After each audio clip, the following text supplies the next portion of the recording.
El cáncer es el problema sociosanitario más importante del mundo. 1 de cada 2 hombres y 1 de cada 3 mujeres lo padecerá a lo largo de su vida. Hoy contamos con una eminencia dentro de la investigación oncológica. Su nombre es Elizabeth Arrojo, la principal investigadora con oncotermia en la sanidad pública española. Ella es la responsable del nacimiento del Centro Nacional de Prevención de Cáncer, es directora médica del Instituto de Oncología Avanzada, reconocida por Estados Unidos como persona extraordinaria en las ciencias, que por si usted no lo sabe, le cuento que es el mismo reconocimiento que se le da a los premios Nobel que desarrollan su labor en el país. Es además presidenta de la Sociedad Internacional de Hipertermia Clínica y tutora de la Sociedad Europea de Oncología Radioterápica. Su investigación en esta materia la ha posicionado como una de las figuras más influyentes en su campo.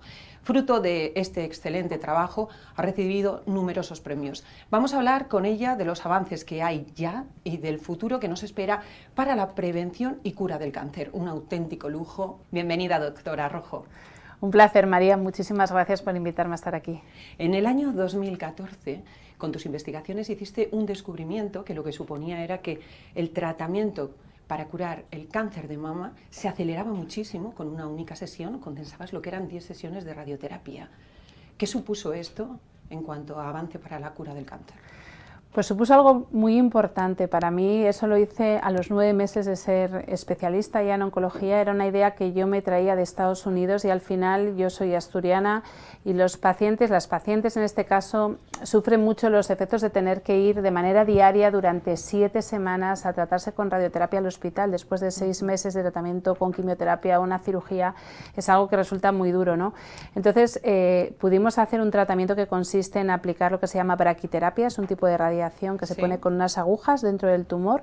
Aplicamos la radiación directamente de forma muy localizada, lo cual tiene menos efectos secundarios, pues recibe menos dosis de radiación el corazón, los pulmones, pero además hace que en un único día ambulatorio cambie todo para la paciente porque ya no tiene que volver al hospital, con lo cual no solo mejora esas expectativas de curación, sino también la calidad de vida y disminuyen los efectos secundarios. Es increíble lo que conseguiste hacer, ¿no? Y además a los 9 meses, como dices, no me extraña que de Estados Unidos vinieran a por ti y te quisiesen allí ya y te hayan dado todos esos reconocimientos que tienes, ¿no? ¿Qué supuso a nivel general también en la investigación del cáncer? Porque me imagino que fue un paso de gigante. Efectivamente, fue un paso de gigante porque esto lo que nos ayudó es a tener un tratamiento que sea al final más cómodo para el paciente, con más calidad de vida y que permita además que las personas se recuperen muchísimo antes y se puedan incorporar, porque al final a día de hoy el cáncer tenemos que perder un poco ese miedo dentro de que es una enfermedad muy seria, porque ha mejorado mucho los resultados de los tratamientos oncológicos, pero también porque conseguimos dar muchísima más calidad de vida a los pacientes. Incluso cuando no curamos, cronificamos la enfermedad con calidad de vida y los tratamientos oncológicos cada vez son menos agresivos para que tener un cáncer no suponga que tengas que pasar por un tratamiento que condicione tanto tu vida y tu calidad de vida.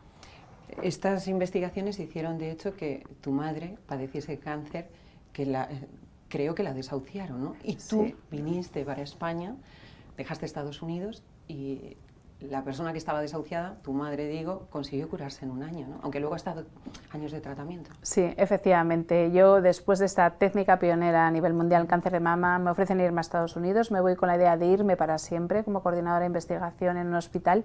Le diagnostican a mi madre un melanoma infiltrante, tiene metástasis, se queda sin opciones y ahí pues yo me inventé las opciones, ¿no? En el sentido de que estábamos trabajando en investigación con hipertermia electromodulada, oncotermia lo conocemos en España, calentar los tumores para abrir los vasos sanguíneos que tienen en su interior, que son habitualmente muy finos, muy frágiles, se rompen fácil y el problema es que por ahí tiene que viajar la quimio, la inmunoterapia y le cuesta entrar. Si calentamos el tumor, abrimos esos vasos y facilitamos que entre mucho mejor y por tanto sea mucho más eficaz.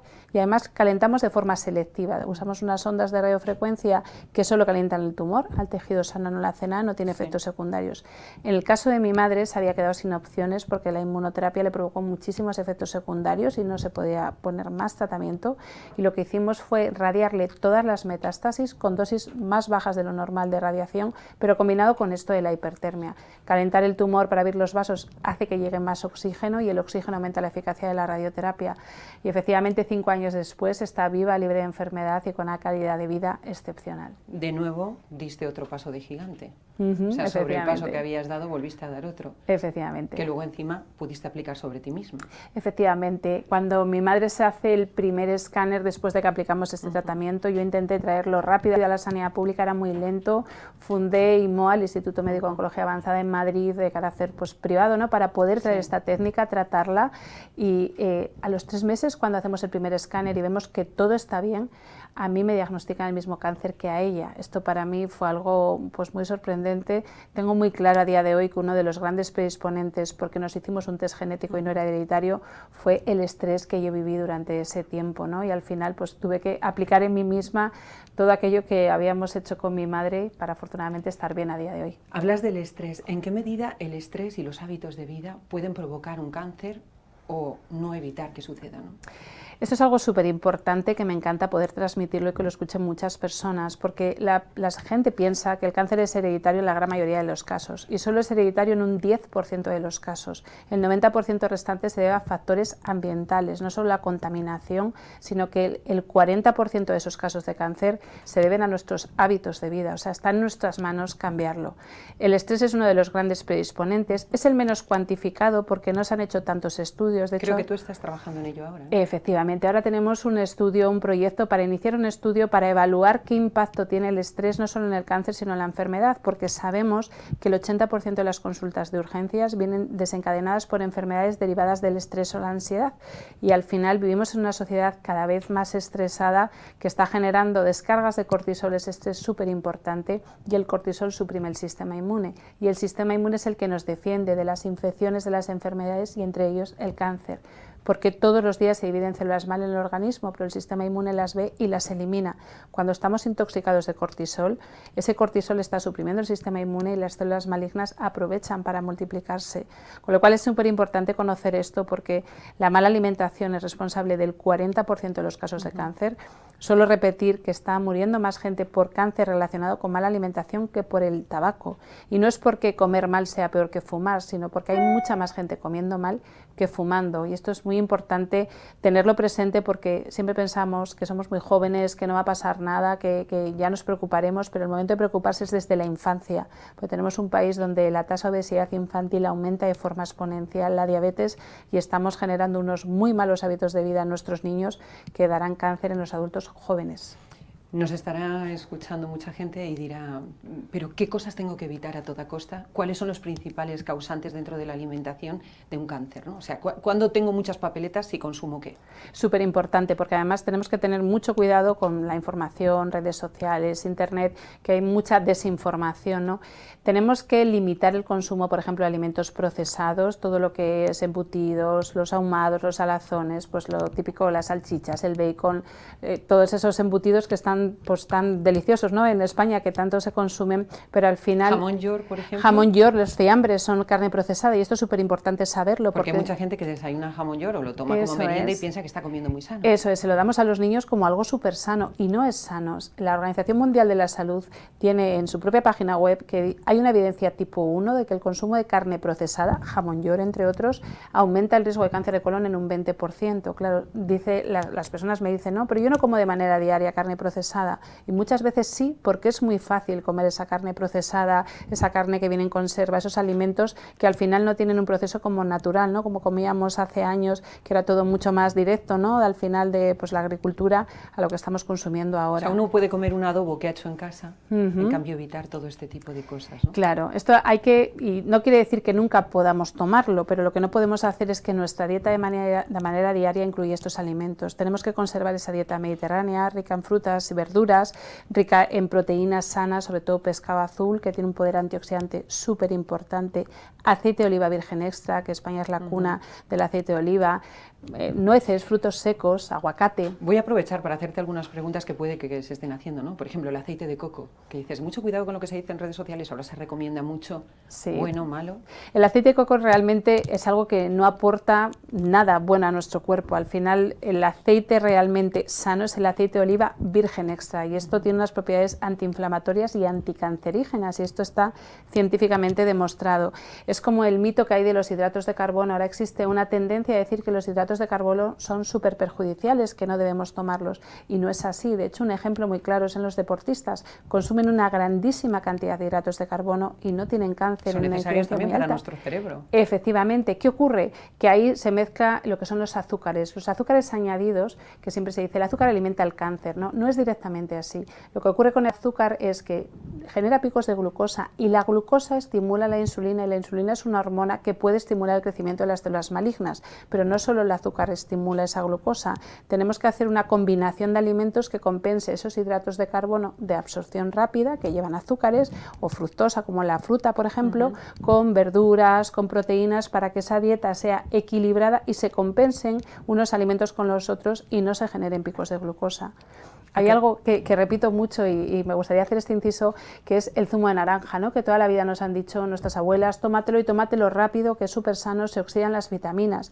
Pues realmente el zumo de naranja tiene una cantidad de azúcar súper elevada, no es saludable comerse la naranja, pero ese zumo de naranja, al hacer tomando zumo, varias naranjas. Claro, y además le quitas la fibra, y la fibra compensa. Esto se basa en compensar. ¿Qué pasa? Que si me como 3 naranjas generan muchísimo menos pico de glucosa que si me tomo 3 naranjas en zumo. ¿Por qué? Porque le quito la fibra que compensa ese pico de glucosa y que lo estabiliza en nuestro organismo. O sea, deberíamos evitar los zumos. Deberíamos evitar los zumos, efectivamente.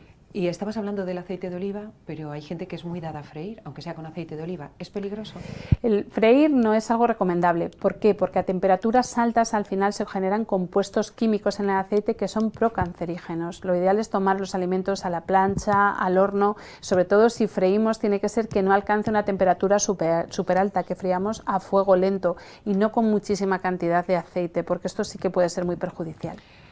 Bueno, yo estoy haciendo todas estas preguntas porque creo que con una eminencia así, y que además insistes muchísimo siempre cuando hablas en que hay que cuidarse por dentro también, pues era importante. Volviendo de nuevo a los tratamientos y a las investigaciones que hay, el sistema de salud de Inglaterra está experimentando con un fármaco que dice que podría reducir a la mitad las probabilidades de que las mujeres desarrolláramos cáncer de mama. ¿En qué medida crees que este medicamento lo vamos a tener en la calle en breve y vamos a poder evitar esas posibilidades, ¿no?, de padecerlo? Yo creo que tardará mucho, y de hecho tendremos que ver si realmente esto puede ser así, porque además tenemos que tener en cuenta que los seres humanos somos muy diversos y es muy difícil encontrar un fármaco que sea bueno como para todos, y además tener en cuenta los efectos secundarios a largo plazo. Además, para demostrar en esos estudios preclínicos, que todavía no son en pacientes, que luego tienen aplicación en los pacientes, tardará bastante tiempo. El tumor de mama suele ser un tumor muy hormonal, al final es muy hormonodependiente, y una de las cosas es, si frenamos hormonas, pues frenamos esa capacidad de multiplicarse. Yo creo que hay estrategias muy importantes. Por ejemplo, el tumor de mama es muy frecuente que se diagnostica después de un disgusto importante. ¿Por qué? Por el estrés emocional. Las mujeres, que además somos pues tan emocionales, ¿no?, esa descarga hormonal que se genera aumenta las probabilidades de que ese tumor se multiplique. Entonces, estos tratamientos parecen muy interesantes, pero a día de hoy todavía están lejos de conseguir pues esos resultados de manera práctica, ¿no? Y lo que sí es muy importante es que las personas nos responsabilicemos, porque al final todos queremos tomarnos la pastillita mágica pues para adelgazar, para mejorar nuestra vida, pero no hay esa pastillita mágica, se basa en que nosotros tengamos unos hábitos de vida saludables. ¿Hay alguna manera de prevenir, estábamos diciendo cuidándonos, ¿no?, pero de prevenir la enfermedad también con fármacos, o de por lo menos pronosticarla muy pronto y que pueda ser más curable? Sí, hay algunos fármacos que se ha visto que pues hacen que se minimice el riesgo. Por ejemplo, la metformina, que es un medicamento que se da para los diabéticos. Los diabéticos tipo 2 son personas que lo que tienen es una resistencia a la insulina. O sea, la insulina es como que no la utilizan bien, su cuerpo no la puede utilizar bien, por eso es muy típico en la obesidad, ¿no? ¿Qué ocurre? Que esos niveles de insulina suben, y la insulina, como he dicho previamente, aumenta el riesgo de que se multipliquen las células malignas. ¿Qué hace la metformina, ese medicamento antidiabético oral? Lo que hace es ayudar a que esa insulina funcione mejor, con lo cual el cuerpo produce menos y al final generamos menos riesgo de padecer cáncer. ¿Qué ocurre? Que todo tiene también su contrapartida, ¿no? Al final un medicamento pues tiene sus efectos secundarios. ¿Qué ocurre si alguien que no es diabético toma metformina? ¿Tiene efectos secundarios en contra? Realmente no ocurre nada. Se ha visto que lo podemos dar, simplemente hacemos controles de glucosa por si pudiera bajarle la glucosa. De hecho, en algunos pacientes oncológicos yo se lo recomiendo, porque ya hay estudios que dicen que, por ejemplo, en tumores hormonales orales, si toman la metformina, los antibióticos orales tienen mejor resultado, y al final es un fármaco que como mucho lo que suele dar es algo de diarrea y no mucho más, ¿no? Con lo cual es algo que es recomendable tomar, al igual que algunos complementos nutricionales. Al final, pues el omega 3, curcumina, son cosas que nos ayudan a encontrarnos bien, que nos suman y previenen que esas células malignas se multipliquen. Hablamos de los fármacos. Otro fármaco, en este caso para afecciones cardíacas, parece que está funcionando para el melanoma. Sí. ¿En qué medida, tú que eres experta además en melanoma, en qué medida? Al final, estos fármacos todavía son fases muy experimentales porque suelen ser betabloqueantes, que lo que hacen es como inhibir la multiplicación de células, pero claro, el problema de esto es los efectos secundarios a largo plazo. Probablemente todo lo que es los avances en cáncer están muy orientados a estimular nuestro propio sistema inmune. Se están probando muchas cosas que frenen esa multiplicación, pero realmente lo que se está viendo es lo que tenemos es que adiestrar nuestro sistema inmune contra esas células malignas, y ahí es donde se está dedicando la mayor parte de esfuerzos. Por ejemplo, en los melanomas la inmunoterapia supuso un cambio radical. Hasta el 2015 un paciente con metástasis tenía una expectativa vital de 6 meses y de repente en 2015 sale la inmunoterapia y pasa a tener un pronóstico vital de años, ¿no? ¿Y qué es la inmunoterapia? La inmunoterapia es un fármaco que no elimina todas las células, lo que hace es estimular nuestro sistema inmune para que elimine esas células malignas. ¿Qué ocurre? Que todavía no hemos encontrado suficientes inmunoterapias selectivas contra las células malignas que no acaben dañando nuestro propio organismo, porque si estimulamos el sistema inmune corremos el riesgo de que nuestro propio sistema inmune reaccione contra nosotros mismos. Con lo que nos estás contando está claro que la ciencia y la investigación evolucionan constantemente. ¿En qué estás tú centrada ahora mismo? Pues ahora mismo estoy muy centrada precisamente en esa estimulación del sistema inmune. Hemos visto que cuando calentamos esos tumores para abrir esos vasos sanguíneos, que los fármacos entren mejor, al calentarlos generamos otros dos fenómenos súper importantes. Uno es que le enseñamos las células malignas al sistema inmune, porque como decía, las células malignas se esconden, el sistema inmune no las ve. Cuando las calentamos se las enseñamos y el sistema inmune se da cuenta que no deberían estar ahí y nos ayuda a eliminarlas, y así hemos visto que la oncotermia puede eliminar células malignas sin ningún otro tratamiento adicional en algunos casos.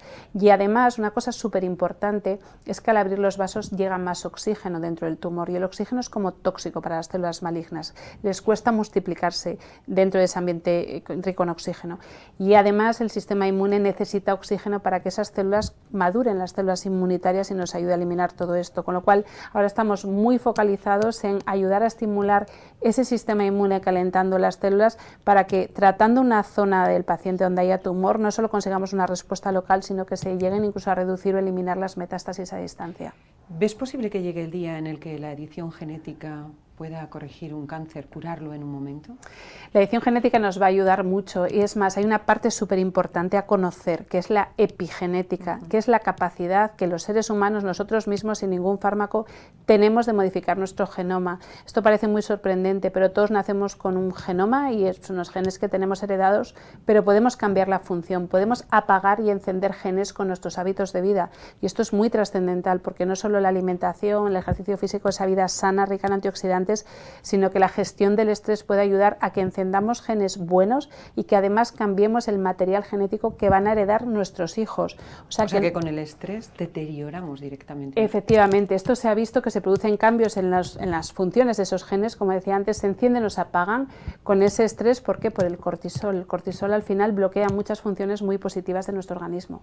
Otra cosa que se está utilizando mucho por parte de los científicos también es ya la inteligencia artificial, ¿no? Efectivamente. Para tratamientos. Esto nos está aportando muchísimo. De hecho, el proyecto que tenemos para evaluar todo esto del estrés se va a basar también en una herramienta de inteligencia artificial, porque al final los seres humanos somos muy diversos, somos muy diferentes, y tenemos que tener en cuenta esa diversidad a la hora de proponer un tratamiento o unas recomendaciones para cada persona. Pero ¿qué ocurre?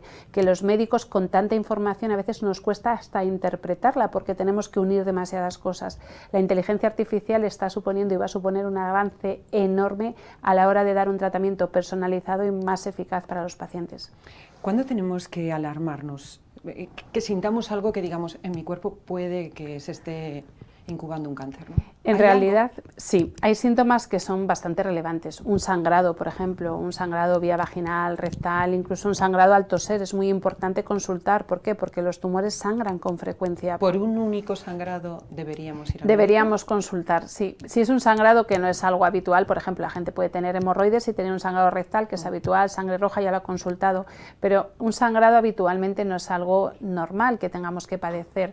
Por supuesto, algún dolor persistente persistente. Muchas veces nuestro cuerpo nos está dando alertas, pero el problema es que no lo escuchamos. Al final estamos atentos a nuestro día a día y no escuchamos estas cosas. Si tenemos pues un cansancio que sea muy llamativo, una pérdida de peso muy llamativo, lo que conocemos como el síndrome general, ¿no? Me encuentro mal, no sé lo que me pasa, será que tengo mucho trabajo, todo esto hay que consultarlo, por supuesto, cualquier nodulación, cualquier bulto. Cuando uno está más cansado de lo normal, ¿cuánto tiempo? Porque bueno, a lo mejor uno está más cansado de lo normal una semana, justo le pilla un poco bajo de defensas, yo que sé qué, ¿no? O sea, tiene que ser una cosa que sea larga más de un mes, en menos de un mes ya deberíamos alertarnos. Al final yo creo que esto es algo que también nos damos como cuenta, estar cansado una semana pues puede ser algo lógico, pero también tenemos que buscar la lógica con nuestra vida, ¿no? He tenido una época muy estresante, muy intensa, si pasa una semana pues no hace falta ir al médico, pero si de repente ya llevamos un mes con mucho cansancio y sobre todo si no estamos haciendo esos controles que deberíamos hacer anuales con nuestras analíticas, porque no es lo mismo tener una analítica reciente que estaba bien que decir no he ido al médico, no me he hecho esos controles, esos screening, ¿no? Al final el diagnóstico precoz es fundamental. Las mujeres tenemos que ir al ginecólogo para hacer nuestras revisiones, hacer el test de sangre oculta en heces, toda la población a partir de los 50 años, porque puede haber sangre microscópica en las heces que no estamos viendo y que ya es un dato de que podemos tener algún tumor de recto. Incluso ahora se hacen gastroscopias para ver en gente con problemas gástricos el Helicobacter pylori, porque es predisponente a un 25% de los casos de cáncer gástrico. El bioquímico español Miguel Reina, su equipo, han estado investigando también con los glóbulos blancos cómo potenciarlos, ¿no? Y poder acabar así con las células, que era un poco en la línea de lo que estabas comentando. Sí, efectivamente, lo que son los leucocitos, ¿no? Los glóbulos blancos al final son nuestras defensas. ¿Qué es lo que ocurre? Que se está estudiando desde distintos ámbitos cómo estimular ese sistema inmune. El problema es hacerlo de forma selectiva, porque el sistema inmune podemos estimularlo, pero ya digo que una de las cosas que puede ocurrir, y esto está pasando con los efectos secundarios de la inmunoterapia, por ejemplo, es que se destruye el tiroides o se destruyen las células del páncreas que generan la insulina. ¿Por qué? Porque reacciona contra nosotros mismos, pero sabemos que ahí está la clave, el curarnos a nosotros mismos con medicamentos que estimulen nuestro propio sistema inmune. He estado viendo también que con nanorobots se puede llegar a curar el cáncer de vejiga. Claro, o por lo menos mejorarlo muchísimo. Sí, porque ahora mismo todo lo que es hacer cosas mínimamente invasivas, no invasivas, mejora muchísimo. De hecho, la cirugía mínimamente invasiva pues ha ganado muchísimo paso. En el caso de los tumores de vejiga, una de las cosas que se hacen con esos nanorobots o nanopartículas es precisamente lo mismo que estamos haciendo de calentar esos tumores. ¿Para qué? Para que el propio sistema inmune nos ayude a eliminarlos. Con lo cual, la oncología está evolucionando no solo a nivel de curación, sino, como decía antes, a nivel de efectos secundarios, calidad de vida, porque cada vez es todo nanoscópico, mínimamente invasivo, para que podamos curar a los pacientes, pero sin hacerles daño a nivel de efectos secundarios. Cuando estaba presentándote decía, 1 de cada 2 hombres y 1 de cada 3 mujeres padecerán a lo largo de su vida cáncer. Y uno se queda impresionado, ¿no? Y dice, tanto avance y sin embargo cada vez hay más casos. ¿Está relacionado con lo que hablábamos, con los hábitos de vida? Efectivamente, de hecho el cáncer ya es la primera causa de muerte en hombres, la segunda en mujeres, y esto es muy llamativo, ha sobrepasado las enfermedades cardiovasculares. ¿Por qué? No porque no haya avances, avanzamos y de hecho los tratamientos tienen mucho mejores resultados ahora que hace años, pero aumenta tanto la incidencia que esto está siendo un problema súper importante. Hay un plan europeo de prevención del cáncer que se basa en formar a la población para que tome conciencia de que está en nuestras manos prevenirlo modificando estos hábitos de vida. Cuando estabas diciendo que estos son los principales motivos, si pensamos en los niños pequeños, ahí entendemos que es un factor genético, ¿no? No les ha dado tiempo ni a sufrir el estrés ni a deteriorar su organismo con la epigenética o con la... Efectivamente, hay un factor genético importante, pero muchas veces no es que tengamos un gen que predisponga a ese tipo de cáncer, si tenemos un gen que predispone a tener mutaciones, ¿no? Y muchas veces ese factor genético es porque nuestros padres no han tenido cáncer, pero sí tienen un genoma alterado por ese estrés, por esos hábitos tóxicos que heredan nuestros hijos, ¿no? La parte buena en los niños es que la mayoría de los tumores en los niños se curan. Son tumores más hematológicos, que tienen mejor pronóstico, y aunque es verdad que el impacto es pues muy grande, ¿no? Por lo que significa que un niño tenga cáncer, es verdad que la posibilidad de curación es mucho más alta. Lo que es muy importante en los niños es tomar conciencia de que al final estamos haciendo los cimientos de una casa, ¿no? Y que tenemos que cuidarles, yo escucho muchas veces, ¿no? Da igual lo que coma porque lo va a quemar. No, no da igual lo que coma. Primero porque eso va a tener una trascendencia en su educación, va a generar un hábito que hará que de adulto probablemente coma mal, no sepa cuál es una alimentación saludable, pero además es que estamos metiendo gotita a gotita al final daños tóxicos, ¿no?, para nuestro organismo, que aumenta el riesgo de tener un cáncer a edades tempranas. Claro, y además la alimentación ha cambiado tanto en los últimos años, como decía, se han disparado las cifras de obesidad, un niño que se está alimentando con helados, con procesados, efectivamente, las probabilidades de desarrollar ese cáncer, ¿no? Todas las investigaciones nos hacen ver un horizonte positivo. ¿Qué imaginas tú en un periodo de 5, 10 años? ¿Grandes cambios? Yo creo que va a haber grandes cambios. Yo creo que va a haber grandes cambios porque estamos muy cerquita realmente de que el cáncer pues ocurra un poco como lo que ocurrió con el SIDA, ¿no? Al final era una enfermedad súper grave, pero ahora mismo las cosas han cambiado muchísimo. Al final el cáncer, llegar a la cura del cáncer va a ser muy, muy difícil, probablemente casi imposible, pero llegar a la cronificación en aquellos casos en los que nos conseguimos curar y una cronificación con calidad de vida, yo creo que está mucho más a nuestro alcance. Es muy importante que en esto tengamos en cuenta que tenemos que hacer un abordaje muy integral a los pacientes, ¿no? y que las personas, además, los pacientes se impliquen, porque al final muchas veces vienen al médico y nos delegan la responsabilidad de su enfermedad a nosotros y tenemos una parte que podemos colaborar, pero está muy en manos de ellos el cuidarse también. Porque por muy bueno que sea el tratamiento, si uno con sus hábitos de vida no reconduce la situación, ¿no se va a curar? Efectivamente, eso puede tener un impacto pronóstico y lo sabemos que lo tiene. Sabemos que los pacientes que afrontan la enfermedad, por ejemplo, muchas veces cuando uno tiene un cáncer dice, pobrecito, no, quédate descansando en el sofá, come lo que quieras. No, es el momento de hacer el máximo esfuerzo en nuestra vida. ¿Por qué? Porque tenemos una enfermedad que tenemos que sumar todos los hábitos positivos que nos ayuden a salir de eso. Entonces, es un factor que influye de manera muy importante, incluso el estado de ánimo con el que afrontan la enfermedad. Las personas que piensan que se van a curar generan al final serotonina, endorfinas, dopamina, oxitocina, que son neurotransmisores que nos ayudan a encontrarnos mejor, a estimular ese sistema inmune y que la respuesta sea mejor. Fíjate cómo es, por ejemplo, cuando estamos tristes nos duele todo. ¿Y qué pasa? Que cuando uno está pues más deprimido tiene más efectos secundarios y eso hace que muchas veces ni siquiera complete los tratamientos oncológicos porque se encuentra mal y no está en condiciones de recibirlo y tiene una relación súper directa incluso con el estado de ánimo. O sea, cuando a uno le diagnostican un cáncer, ponerse a hacer deporte, comer más sano que nunca. Efectivamente. Y pensar en positivo, ¿no? Efectivamente, es el momento de echar el resto, no es el momento de relajarse para nada, tenemos un reto por delante, es el momento además de buscar opciones porque hay una cosa muy importante, que tenemos una sanidad pública maravillosa en España porque da cobertura a toda la población, pero es muy desigual, esto también hay que tenerlo muy en cuenta. Al final hay una campaña de la Asociación Española contra el Cáncer que dice tu código postal importa más que tu código genético frente al cáncer y es muy importante que también busquemos opciones, sumemos, porque no es porque muchas veces cuando se hace una segunda opinión, a mí los pacientes me dicen, ay doctora, no quiero que se enfade mi oncólogo, porque no estamos cuestionando que ese oncólogo lo esté haciendo mal, por ejemplo, sino que cada uno muchas veces hace lo mejor que puede con los medios que tiene. Entonces es muy importante que la gente también sepa que hay segundas opiniones a través de los hospitales públicos, se pueden pedir, tienen derecho a ello y hay muchas opciones a veces en otros centros que tenemos que buscar, ¿no? O sea que también está en manos del paciente implicarse, aunque sea un momento muy duro, es el momento de echar el resto. Yo me quedo sin duda con eso que has dicho de que puede que no en mucho tiempo, no sé si te aventuras un poco a dar un margen, veamos la cronificación, ¿no? y que pueda haber un tratamiento como lo hay para el SIDA hoy.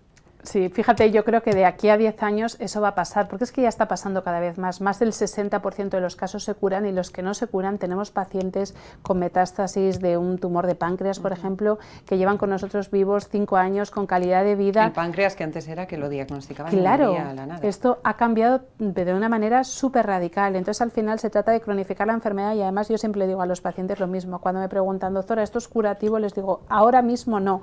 ¿Por qué? Porque ahora mismo no, pero mañana sale un fármaco que lo cambia todo, ¿no? Y también tenemos que cambiar esa angustia, ¿no? Que es normal tenerla porque al final todos tenemos miedo ante una situación así, pero todo está evolucionando tan rápido que cada vez más vemos que el cáncer se convierte en una enfermedad crónica y yo siempre repito que se puede ser feliz y tener cáncer, porque al final es algo que no es la prioridad en nuestra vida, sino que es algo, una circunstancia que nos acompaña. Un gusto escucharte con todo lo que nos has contado y con todos los avances que has realizado, que desde tus inicios pues has ido dando pasos de gigante, que decía al principio. Te seguiremos muy de cerca, como no puede ser de otra manera, se lo contaremos a usted, por supuesto. No sé si hay algún mensaje que quieras lanzar así ya para despedir el programa y que nos quedemos con él. Sí, me gustaría dar un mensaje primero, que si a alguien le ocurre que le diagnostican el cáncer, que por favor que no se suma en ese miedo, ese terror que paraliza, que es normal sentirlo al principio, pero pero que los avances son enormes, que como decía, la enfermedad cuando no se cura se cronifica con calidad de vida, y súper importante que nos concienciemos que está en nuestras manos la prevención. Las personas que nos escuchen hoy y se queden con este mensaje estarán salvando vidas, porque al final está en nuestras manos prevenir el cáncer. Pues muchísimas gracias, ha sido un auténtico placer y ahora sí nos quedamos con ese consejo que nos ha dado y con ese cuidarnos por dentro, que hay que hacerlo. Gracias de verdad. Nos vemos la semana que viene aquí de nuevo en El Foco con otra entrevista muy interesante. Hasta entonces.